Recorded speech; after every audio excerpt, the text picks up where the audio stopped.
नमस्कार। मैं अरुण कुमार पांडे। आप देख रहे हैं, सुन रहे हैं अरुण पांडे की बात। रोज की तरह है, आज भी अखबार की प्रमुख सुर्खियां कुछ अपनी बात को लेकर चर्चा के लिए आपके सामने हूँ। आज 1 फरवरी है, दिन शनिवार। आज देश के लिए एक बड़ा दिन है, खास दिन है। केंद्रीय बजट आज संसद में पेश हो रहा है। अब से कुछ ही देर बाद वित्त मंत्री निर्मला सीतारमण 8वीं बार बजट पेश करेंगे। एक इतिहास रचेंगे। अब तक किसी वित्त मंत्री को लगातार 8वीं बार बजट पेश करने का अवसर नहीं मिला था। हाँ, 10 बार बजट पेश किया था मोरारजी देसाई ने, लेकिन लगातार नहीं। तब उस रिकॉर्ड को भी छूने वाली हैं। क्या है कि ये तो प्रधानमंत्री नरेंद्र मोदी के तीसरे वर्ष के कार्यकाल का ये पहला पूर्ण बजट है। अब इस बजट पर खासकर मध्यम वर्गियों का ध्यान ज़्यादा लगा है। बड़ी उम्मीद है कि इस बजट में निश्चित रूप से आयकर की छूट होगी, महंगाई रोकने के उपाय होंगे, रोजगार और सरकारी नौकरी के अवसर मिलेंगे। अब देखिए इस बजट में क्या कुछ राहत लोगों को मिलती है। केंद्रीय वित्त मंत्री बजट की प्रति अभी राष्ट्रपति से मिलकर सौंप चुकी है।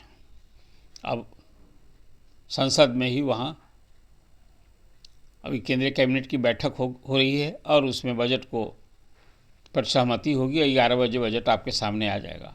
पहले बजट भाषण होगा और उसी दौरान राहत की घोषणा भी होगी। तो ये आज बड़ा दिन, इसलिए मैंने कहा आज अखबार की सुर्खियां हैं। कल आर्थिक सर्वेक्षण की भी रिपोर्ट आई है। देखिए, ये एक सिलसिला शुरू किया गया है कि बजट के एक दिन पहले आर्थिक सर्वेक्षण पेश होता है।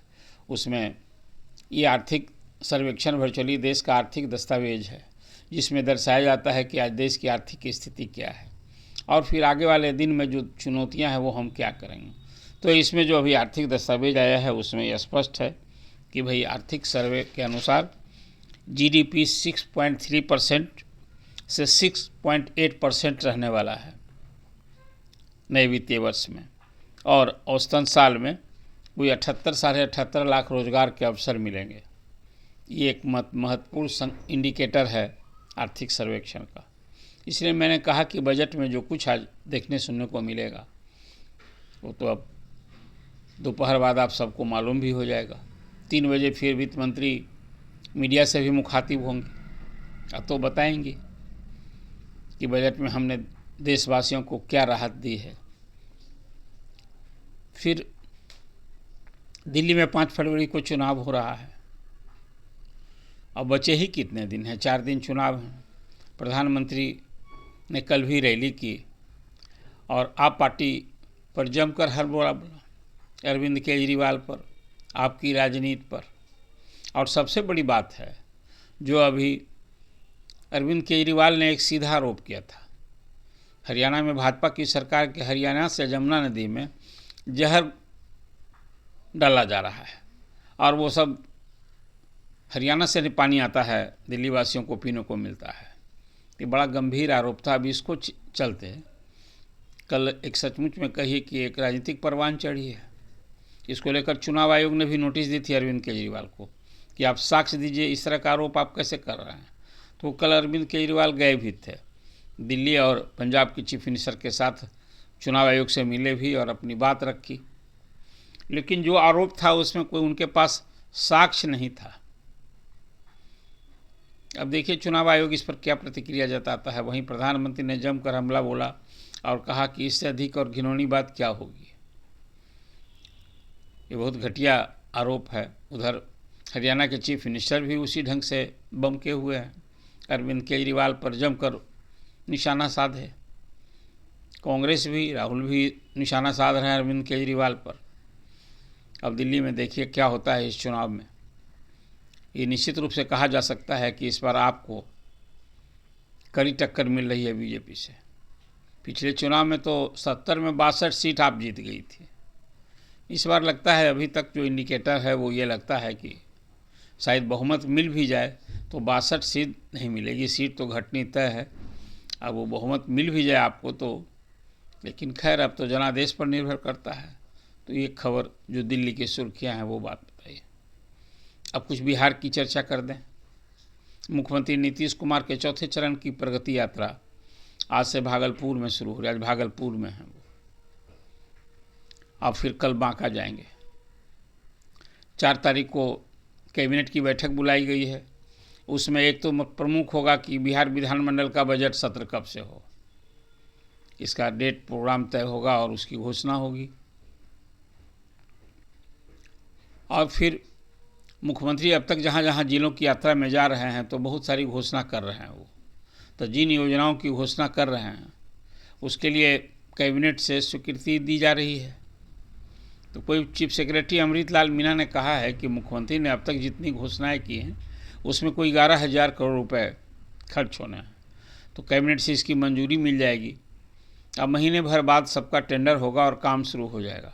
ये सरकार की भरसक कोशिश है कि मुख्यमंत्री अपनी इस प्रगति यात्रा के दौरान जितनी घोषणाएं कर रहे हैं, योजनाओं का शिलान्यास और उद्घाटन तो कर ही रहे हैं, जो नई योजनाओं की घोषणा कर रहे हैं उसको भी चुनाव के पहले निश्चित रूप से कहीं न कहीं उसका कार्यारंभ हो जाए और भरसक जल्दी से जल्दी पूरा हो, ये कोशिश हो रही है।